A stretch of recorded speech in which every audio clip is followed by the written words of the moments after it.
Welcome to Cloud Code Tips and Tricks, the series that will take our Cloud Code to the next level. Today's tip is avoid using arrays whenever possible.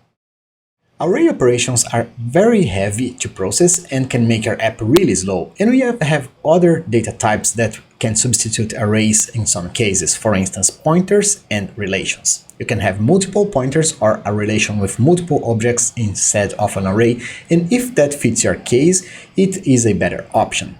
If you really need to use arrays in your application, try to use it at the least possible because it can make it get very slow.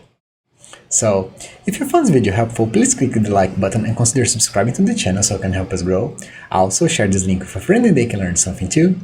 If you aren't subscribed, thank you for that, and if you have any questions, suggestions, or any implementation you'd like to see, please leave it on the comment section down below. We always answer all the questions. I hope this content was useful to you and I hope to see you back. See you soon. Bye bye.